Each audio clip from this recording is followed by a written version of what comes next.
Hello, everyone. Welcome back to the podcast. My name is Lisa, and today I have a very special story for you.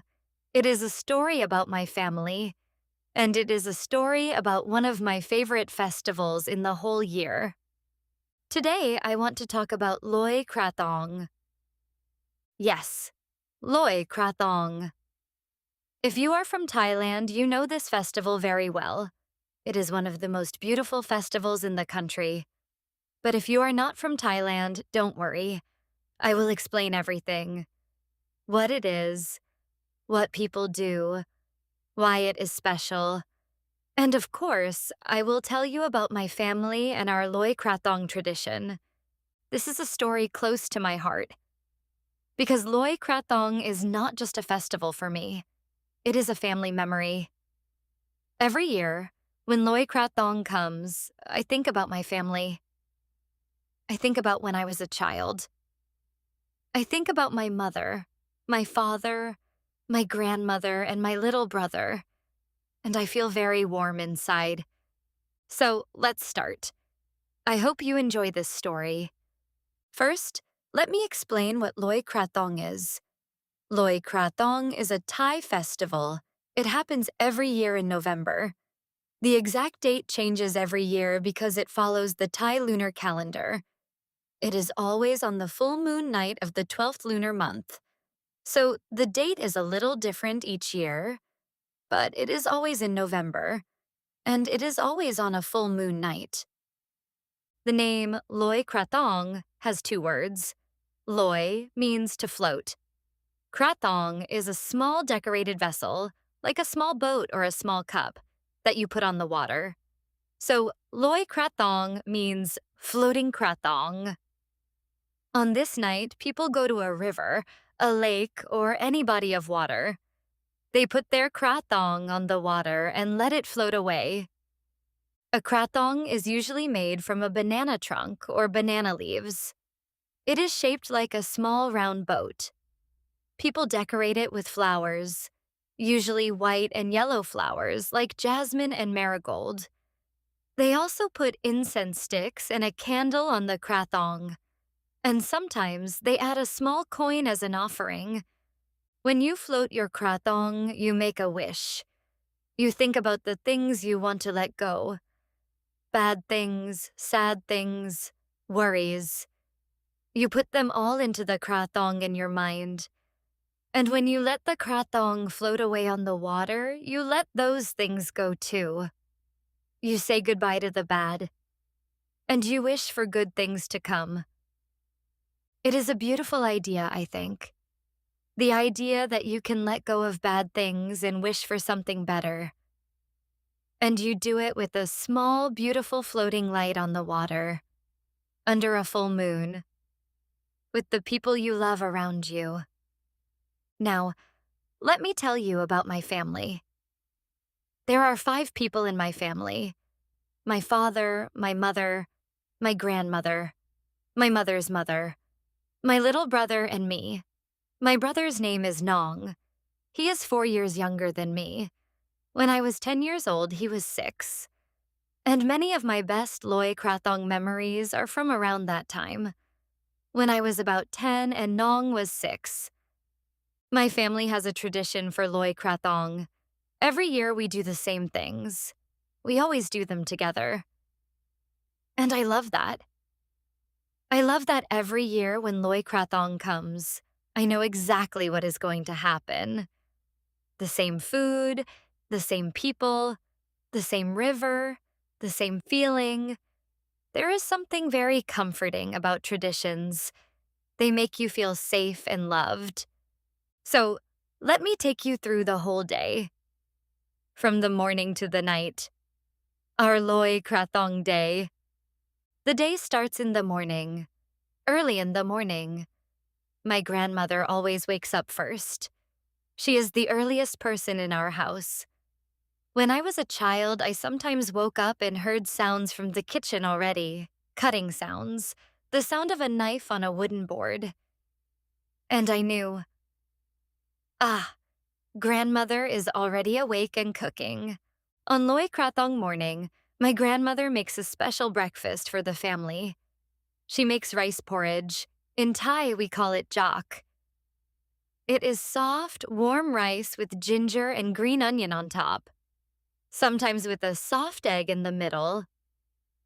It is so simple, but on a cool November morning, there is nothing better. You hold the warm bowl with both hands and you feel comfortable and cozy from the inside. My grandmother always put extra ginger in my bowl because she said ginger is good for you. I did not like ginger very much when I was a child, but I always ate it because it was from my grandmother. And food from someone who loves you always tastes better. After breakfast, the real fun begins. Making the krathong. My family always makes our krathongs at home. We never buy them from a shop. My mother says, a krathong you make yourself is more meaningful because you put your heart into it. And I think she is right. My mother and grandmother prepare everything in the morning. They buy the materials the day before. Banana trunk, the base of the krathong. Banana leaves, to fold and decorate the sides. Flowers, white jasmine, yellow marigold, and sometimes pink lotus flowers. Incense sticks and candles. And pins, small pins to hold the leaves and flowers in place. We all sit together on the floor in the living room. My mother and grandmother show us how to fold the banana leaves. You fold them into pointed shapes, like little triangles, and then you pin them to the banana trunk in a circle, row after row. It takes patience. It takes careful hands. When I was a child, I was not very good at folding. My triangles were never perfect. Sometimes they fell apart. I got frustrated sometimes. But my grandmother always sat next to me and helped. She had very patient hands, very calm hands. She could fold a perfect banana leaf triangle in just a few seconds. I watched her hands and tried to copy. My little brother Nong was even less patient than me. He was 6 years old. You cannot expect a 6-year-old to sit and fold leaves carefully. He always wanted to put the flowers on before the leaves were ready. He kept saying, "Can I add the flowers now? Can I add the flowers now?" And my mother kept saying, "Wait, Nong, wait, not yet." But when it was finally time to add the flowers, Nong was the fastest. He loved that part. He picked up the jasmine flowers and pressed them carefully into the banana trunk. One by one, very concentrated. Very serious, like it was very important work. And I suppose it was. My father was the one who added the incense sticks and the candle. He pushed them gently into the center of the krathong, and then he stood back and looked at it. He said, "Good. This is a beautiful krathong."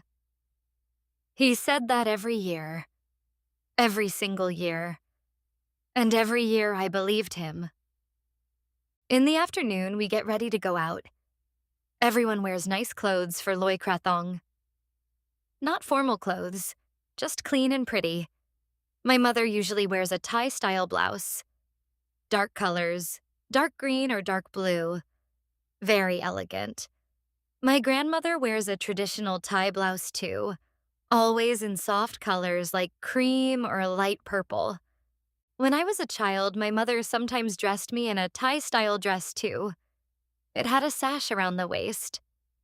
I remember feeling very special in that dress, like I was going to something important.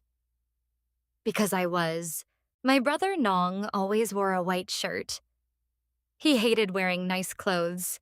He always said it was uncomfortable. But my mother always won that argument. "Nong, it is Loy Krathong. You must look nice." And Nong would sigh very loudly, but then put on the white shirt. Before we left the house, my father took a family photo. Every year, the same spot, in front of our house door.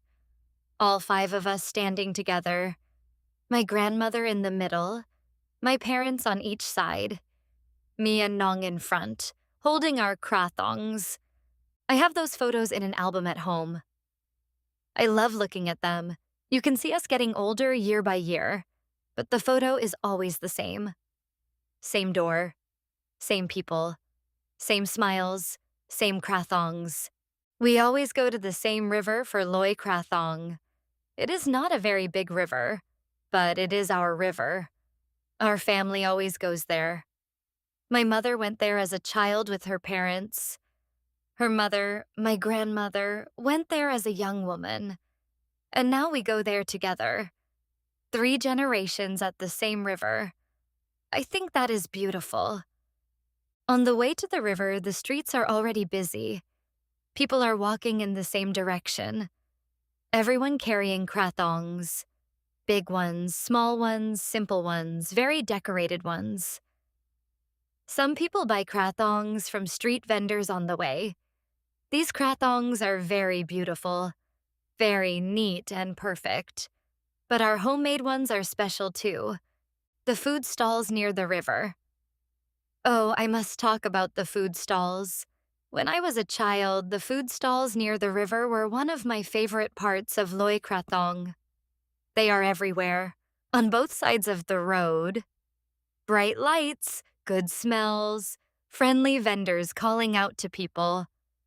There is grilled corn, sweet corn on a stick, a little burnt on the outside, chewy and sweet. There is pad thai, fried noodles with egg and bean sprouts and lime. There are fried things on sticks, fish balls, sausages, squid.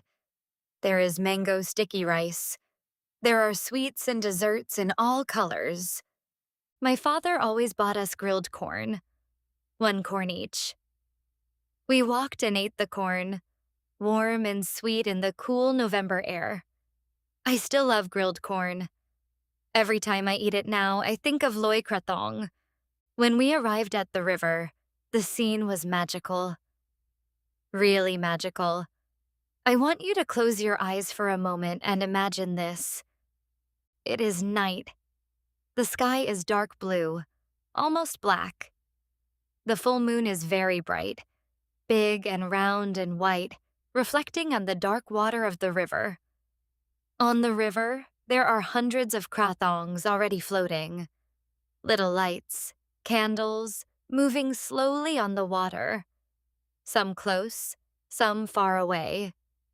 Little flames, little lights, going down the river. And in the sky, lanterns. In some places in Thailand on Loy Krathong night, people also release sky lanterns. In Thai, we call them Khom Loy. They are paper lanterns with a small flame inside. When you light the flame, the air inside gets warm, and the lantern rises slowly into the dark sky. Up, up, up, and it glows orange in the darkness. On a big Loy Krathong night, you can see hundreds of these lanterns in the sky. Little orange lights, floating up and up, getting smaller and smaller until they look like extra stars in the sky. The first time I saw this as a child, I grabbed my mother's hand very tight. I was so amazed. I said, "Mama, look at the sky." And she said, "I know, sweetheart. Beautiful, isn't it?" And I could not say anything. I just nodded and looked up. We found a good spot by the river. My father and mother put down a small mat so we could sit. My grandmother sat carefully. Her knees are not so strong, so she always needed a little help. My father helped her sit down. That small moment always made me feel something. The way my father helped my grandmother quietly and gently. No big words, just a gentle hand. We sat together and looked at the river for a few minutes, just watching the krathongs float by. The candles, the flowers, the slow movement of the water. It is very peaceful. Even with many people around, it feels peaceful because everyone is doing the same thing. Everyone is quiet inside, even if the night is a little noisy outside. Then it was time to float our krathongs. My father lit the candle and the incense sticks on each krathong. The incense smoke went up in thin white lines. The candles glowed orange. Now each krathong was alive, small and warm and glowing. My mother always went first. She held her krathong in both hands, went to the edge of the river, and placed it gently on the water. She stayed there for a moment, watching it. Her eyes were closed. She was making her wish. Then she opened her eyes, looked at the krathong floating away, and came back to us. I always wanted to know what she wished for, but I never asked. A wish is a private thing. My grandmother went next. My father helped her to the water's edge. She put her krathong on the water very carefully, very gently, like she was giving something precious to the river. She held the side of the krathong for one more second before letting go. Then she watched it float. Her face was very calm, very at peace. I wonder what she was thinking about. What memories, what wishes, what she wanted to let go. Then it was my turn. I walked to the edge of the river. The water was dark and cool. I could hear it moving softly. I held my krathong, the one I made, with my crooked banana leaf triangles and my jasmine flowers, and I put it on the water. It floated. It actually floated. Every year I was a little bit nervous that my krathong would sink, but it floated. The candle stayed lit. The flowers stayed in place. And my little krathong joined all the other little krathongs on the dark river. I closed my eyes. I made my wish. I don't remember exactly what I wished for as a 10-year-old. Maybe I wished for a good grade on my next test. Maybe I wished for a bicycle. Maybe I wished for something bigger that I could not quite say in words, just a feeling. Please, let everything be okay. Please let my family be happy.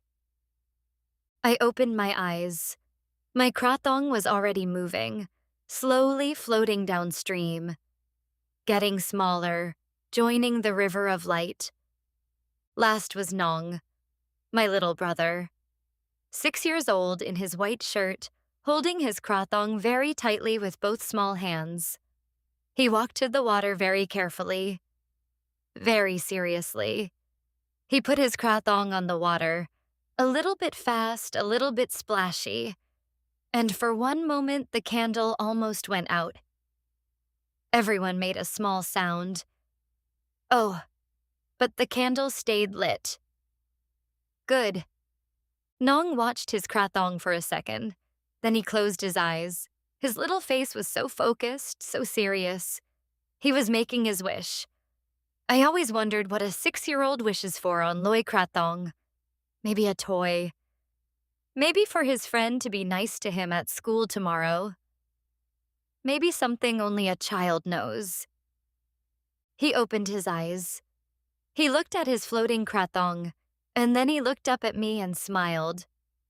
A very big, very happy, very Nong smile. And I smiled back.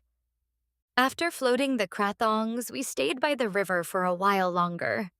We watched the lanterns go up into the sky. My father bought us all some grilled corn again and some sweet Thai tea in plastic bags.